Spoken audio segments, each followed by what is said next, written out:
Hi there, I'm Anna. At my mother-in-law's birthday dinner in Rome.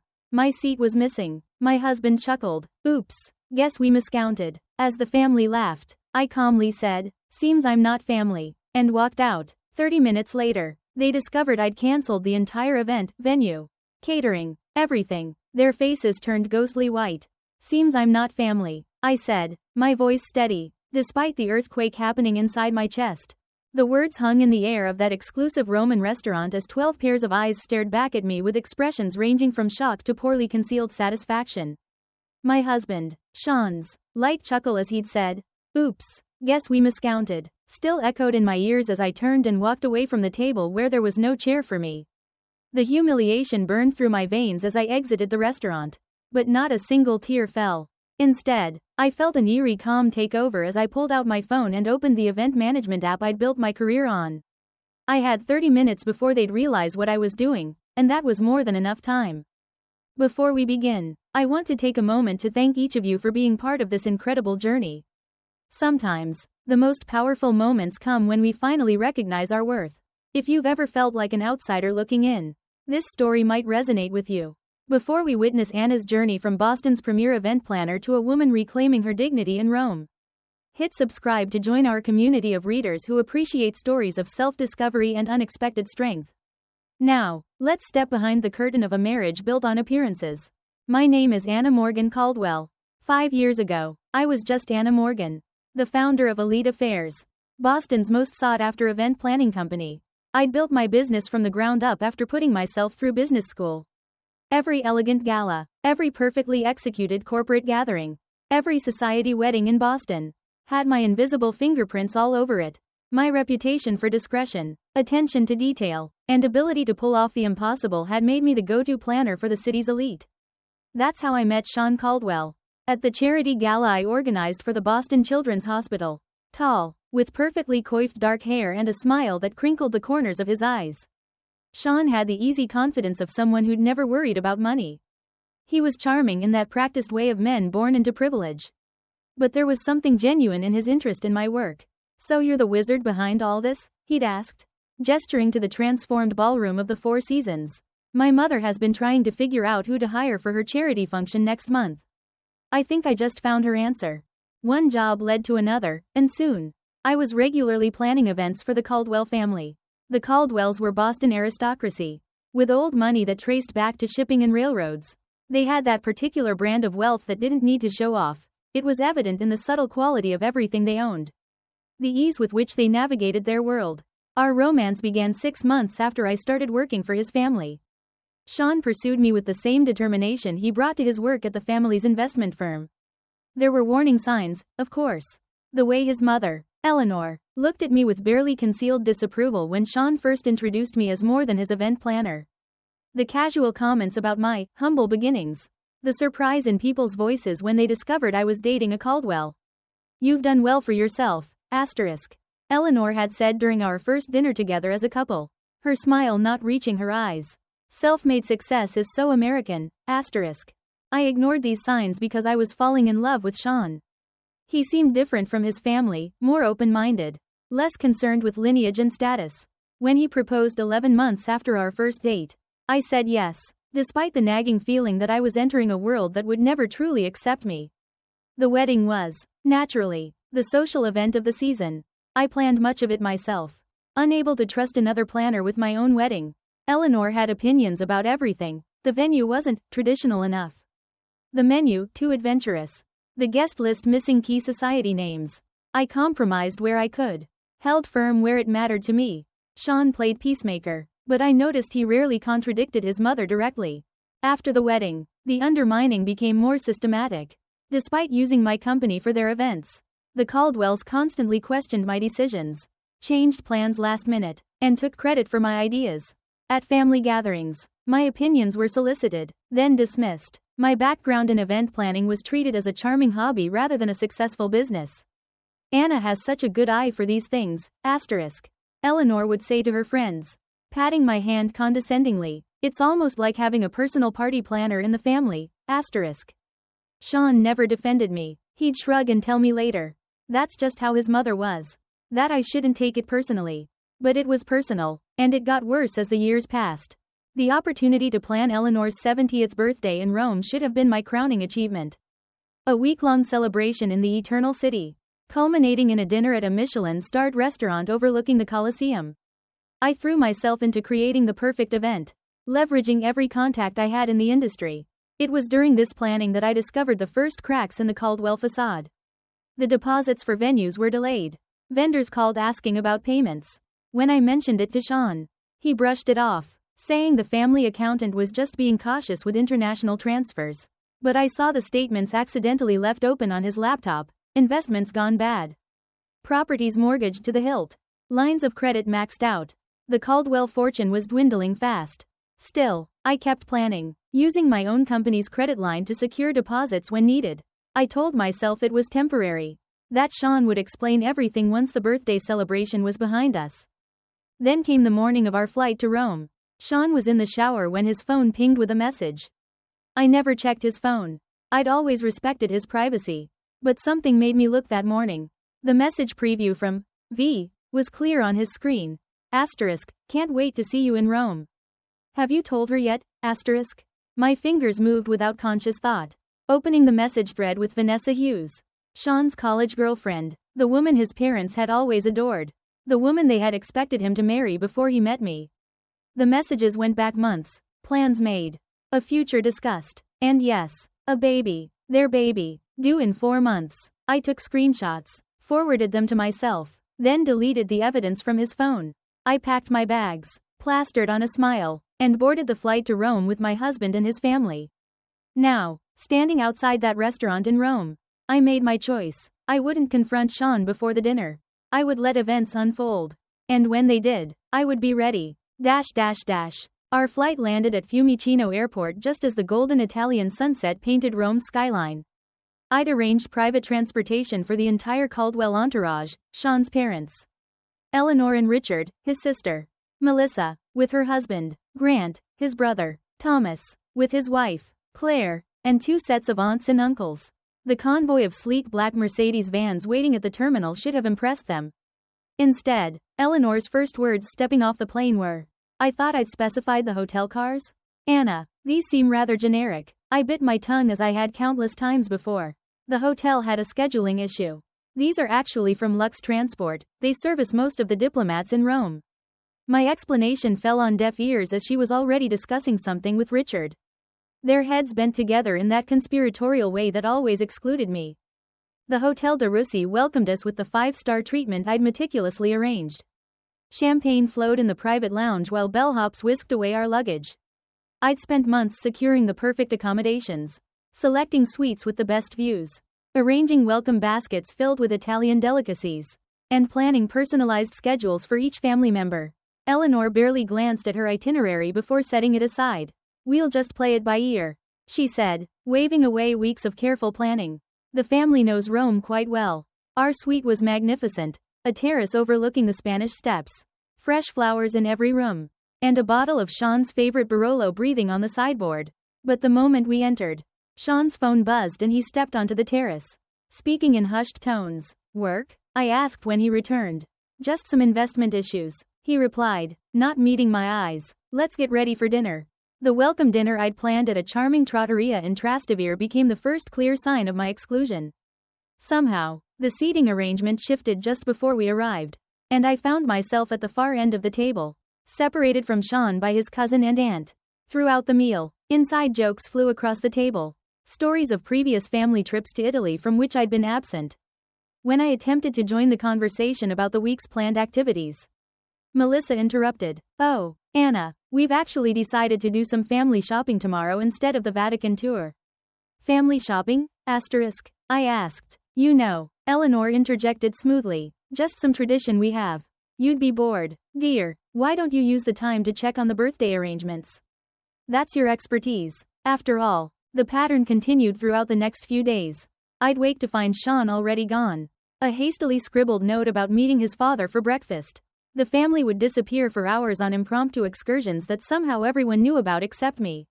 Whispered conversations in corners of the hotel lobby abruptly stopped when I approached.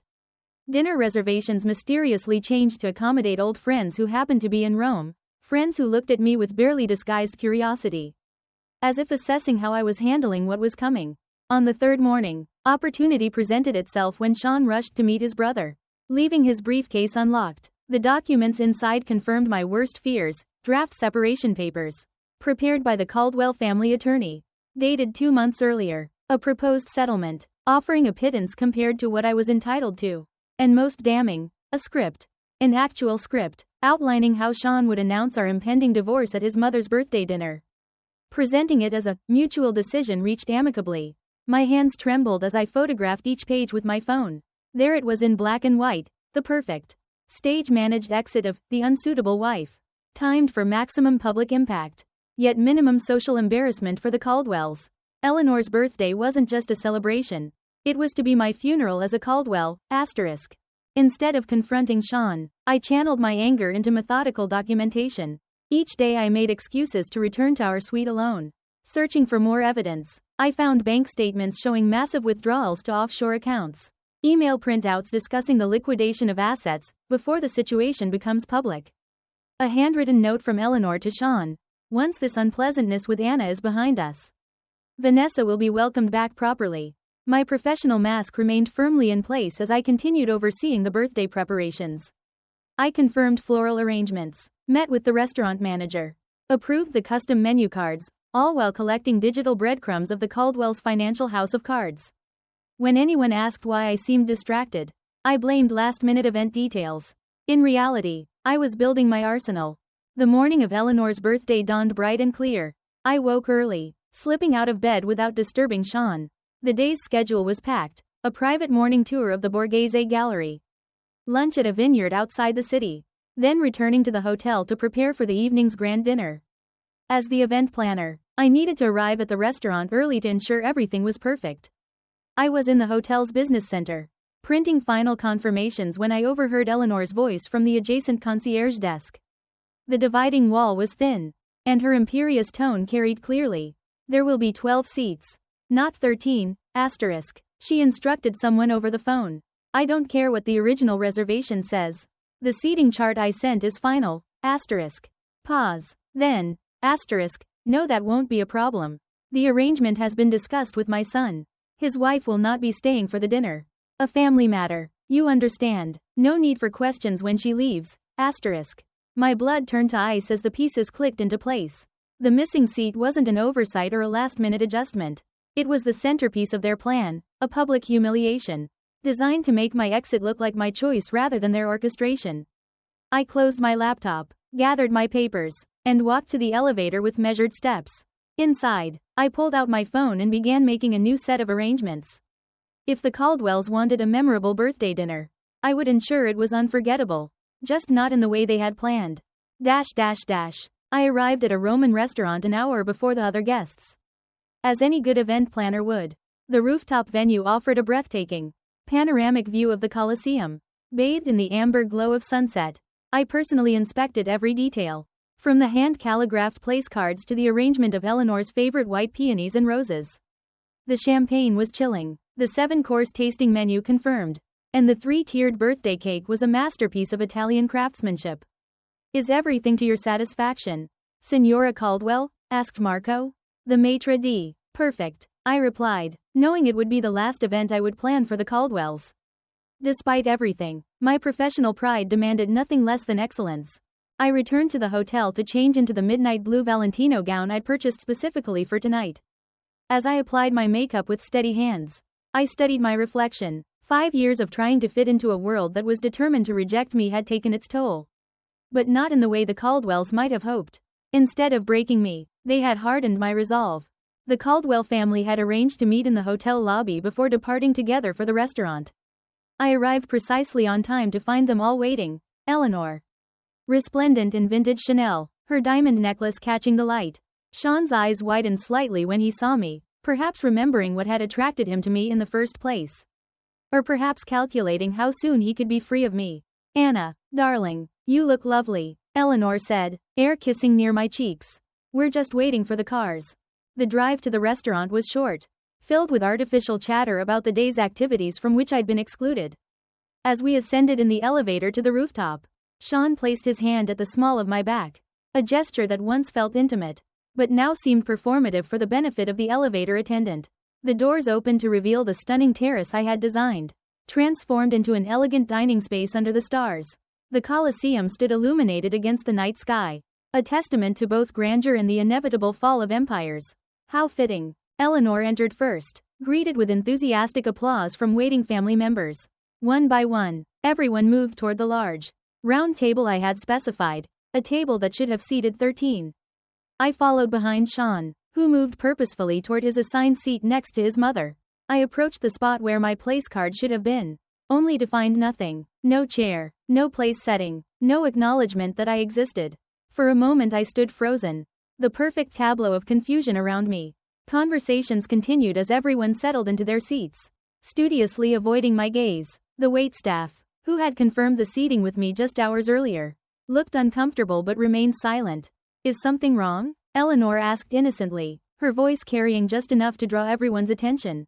There seems to be a mistake, I said, my voice calmer than I felt. My place setting is missing. The meticulously choreographed scene unfolded exactly as they had planned. Furrowed brows, exchanged glances, Sean half rising from his chair, a performance of concern that never reached his eyes. That's odd, Melissa said, examining the table. Did someone count wrong? Richard cleared his throat. Perhaps there was a miscommunication with the restaurant staff. Then came Sean's line, delivered with a practiced casualness that made my skin crawl. He chuckled, actually chuckled, and said, "Oops, guess we miscounted." Asterisk. The family laughed, not uproariously, that would be too obvious, but with the gentle amusement of people sharing an inside joke. In that moment, I saw it all with perfect clarity, the calculated humiliation, the public setting chosen to prevent a scene, the groundwork for stories they would tell later about poor Anna, who couldn't handle the pressure of Caldwell family life. My gaze moved slowly around the table, taking in each face. Eleanor, triumphant behind her birthday smile, Richard, uncomfortable but complicit, Melissa and Thomas enjoying the spectacle, their spouses, aware enough of the cruelty to look slightly ashamed, but not enough to object, and Sean, my husband, the man who had once promised to stand by me against the world, watching me with detached curiosity, like a scientist observing an experiment. I could have created a scene. I could have demanded a chair, exposed their plan in front of the waitstaff, made the kind of public display that would live in family lore for generations. That's what they expected, what they had prepared for. Eleanor would comfort Sean over his unstable wife, and the divorce narrative would write itself. Instead, I straightened my shoulders, lifted my chin, and delivered the line that would begin my reclamation of power. Seems I'm not family, asterisk. 4 words, simple, devastating in their truth. The smiles faltered, Sean's expression shifted from smugness to uncertainty. I had departed from their script. I'll see myself out, I added, turning away with the dignity that had been my armor throughout my marriage. Anna, don't be dramatic, Sean called after me, another line from their playbook. We can fix this. I didn't respond. I walked through the restaurant, nodding politely to the staff who had witnessed my humiliation.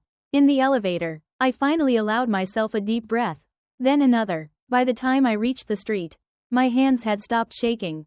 A small cafe across from the restaurant offered the perfect vantage point. I ordered an espresso and pulled out my phone. This was the moment I'd prepared for, the 30 minutes of freedom while the Caldwells congratulated themselves on their successful ejection of the unsuitable wife. First, I sent a prepared email to Marco, the restaurant manager, with instructions that had been agreed upon as a surprise contingency, a common practice in high-level event planning. Attached was proof of my authority as the account holder and event coordinator, along with confirmation of immediate payment reversal. Next came the calls to the vineyard scheduled for tomorrow's lunch, the private Vatican guide for the following day, the yacht captain for the Amalfi Coast excursion, the villa in Tuscany for the final weekend. One by one, I cancelled everything, transferring the deposits I'd made with my own company's credit line back to my business account. With each cancellation, I felt lighter. The emails from Sean began arriving, first annoyed, then confused, then increasingly desperate as my tactics became clear. I ignored them all. 28 minutes after I had walked out of the restaurant, I finished my espresso and paid the bill.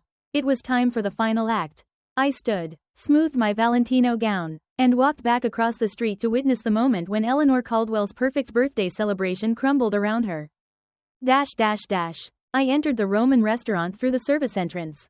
a route I had familiarized myself with during my earlier inspection. Marco, the restaurant manager, met me with a concerned expression. Senora Caldwell, are you certain about this?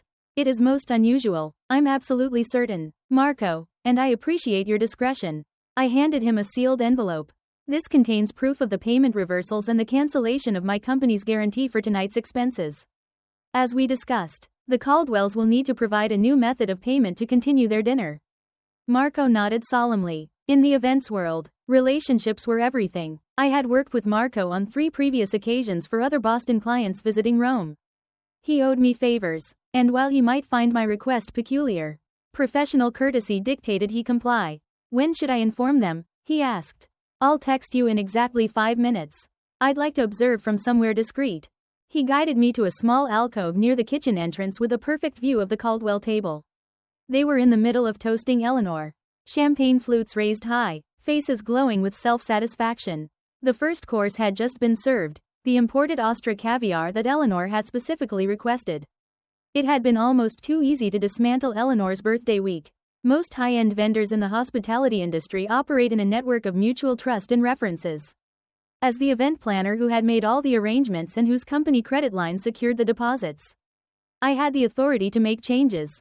The digital trail of emails, contracts, and payment authorizations all bore my name and signature, not Eleanor's or Sean's. My phone vibrated. A new message from Sean. Anna, where are you? Stop being childish and come back. Then another. Mother is upset. You're embarrassing yourself. I didn't respond. Instead, I texted Carmen at the Villa Borghese, where the family was scheduled to stay for the Tuscany leg of the trip. Carmen confirmed the cancellation and wished me well, adding that my substantial tip to her staff would be refunded separately to my business account. My phone vibrated again with messages from Sean, now arriving in rapid succession. The hotel just called. They said our reservation for tomorrow night is cancelled. What are you doing, Anna? This is ridiculous. Call me immediately. This is not funny. Fix this now. I texted Marco. You may proceed. From my hidden vantage point, I watched as Marco approached the table with 2 other staff members.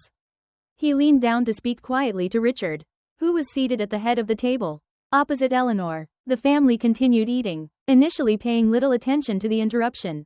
Richard's expression changed, first from polite interest to confusion, then alarm. He pulled out his wallet, speaking more animatedly to Marco. The manager shook his head apologetically, showing Richard something on a tablet. By now the entire table had noticed the disruption. Eleanor set down her fork, her regal posture betraying the first hints of tension. Sean was staring at his phone, presumably reading my latest text, explaining exactly what I had done. All deposits have been returned to my company account. All arrangements for the week cancelled. Your family's financial issues are about to become very public. Enjoy your caviar. The scene unfolded like a perfectly choreographed ballet of chaos. Richard stood, his face flushed with anger or embarrassment. Perhaps both. Eleanor's hand flew to her diamond necklace, clutching it as if for support. Melissa was frantically whispering to her husband. Thomas pulled out his phone, presumably trying to verify what was happening. And Sean? Sean sat frozen, his face drained of color. Unlike the others, he understood the full implications. He knew what I had discovered about their finances.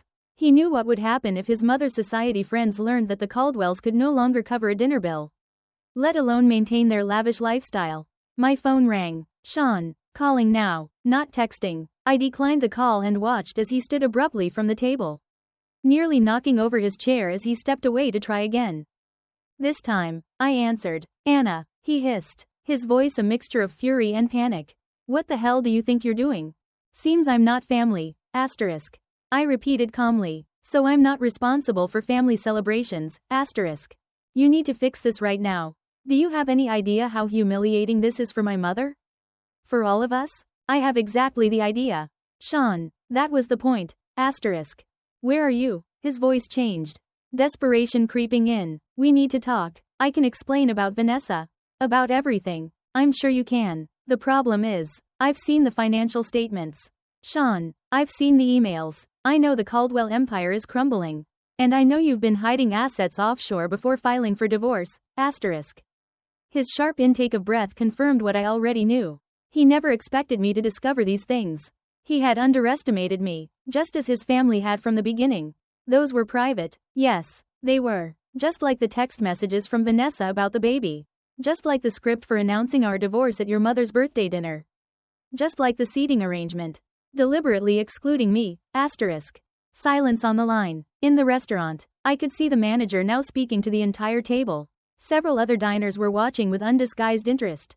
The Caldwell's humiliation was becoming a public spectacle. Exactly what they had planned for me. Anna, please. Sean's voice had lost all its aristocratic confidence. You don't understand what this will do to us. I understand perfectly. That's why I did it. Asterisk. We can work this out. Come back to the hotel. I'll meet you there in 20 minutes. No, Sean, I don't think we can work this out. Asterisk.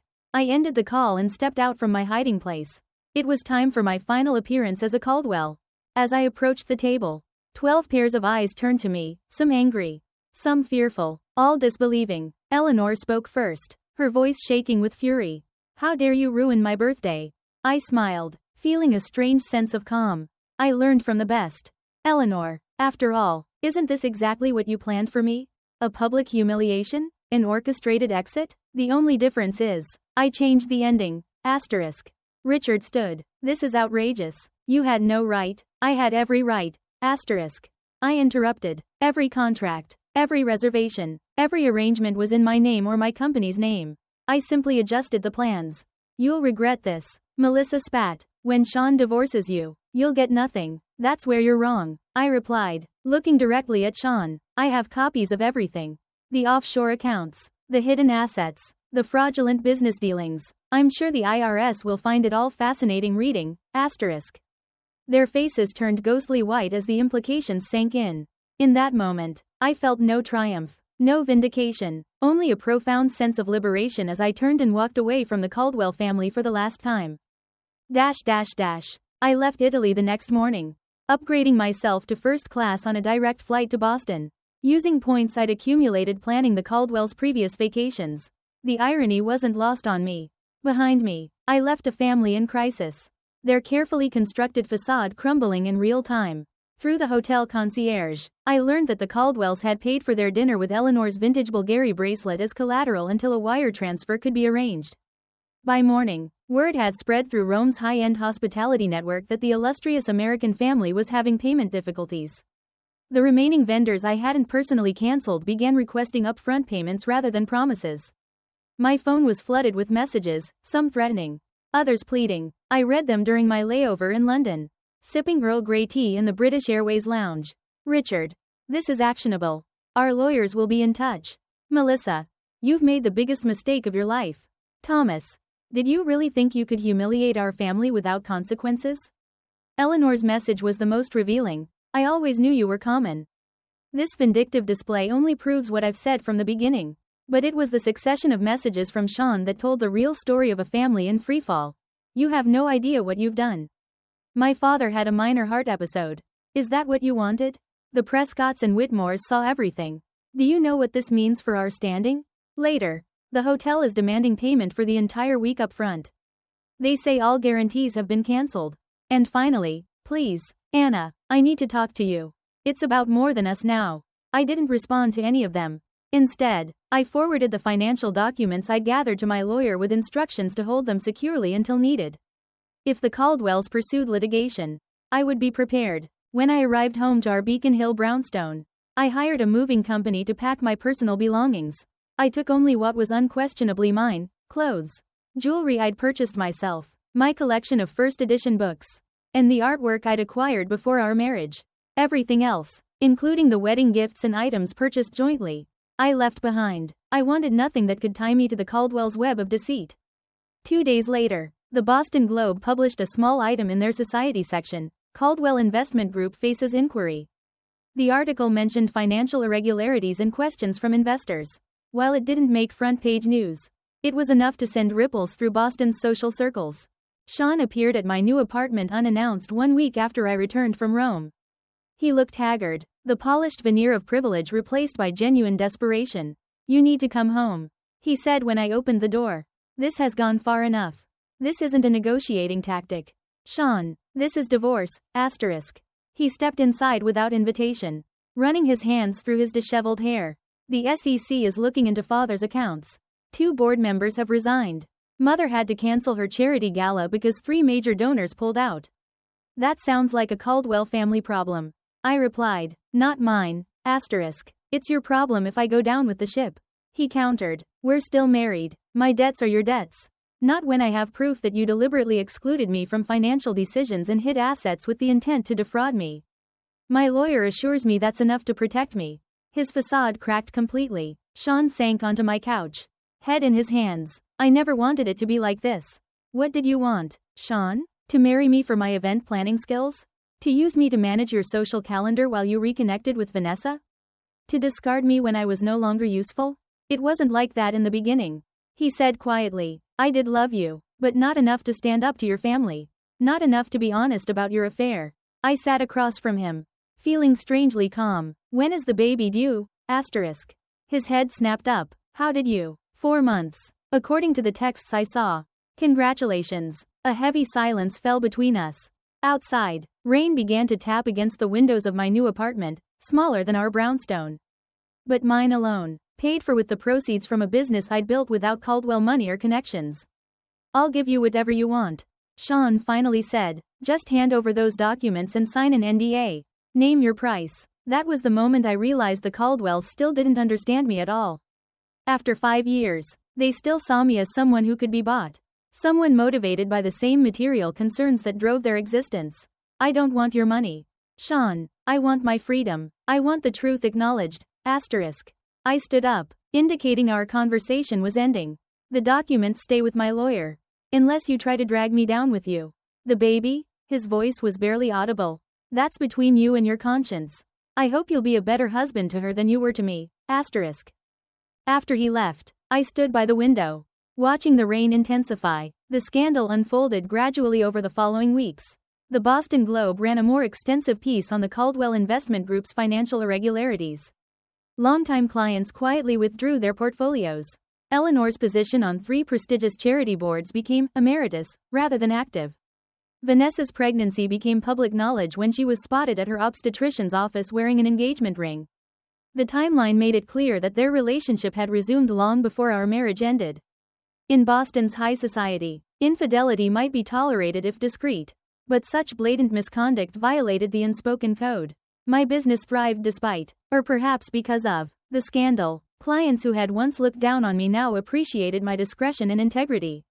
The story that circulated wasn't about a woman scorned, but about a professional who refused to be used and discarded. 6 months later, I received an invitation that made me laugh out loud when I opened it. A request to bid on planning Eleanor Caldwell's next charity event. Apparently, desperation had overcome pride. I declined politely, citing a full schedule. The divorce was finalized without drama. The Caldwells, focused on salvaging their reputation and finances, agreed to my terms without argument. Sean and Vanessa married quietly. Their daughter born 2 weeks later.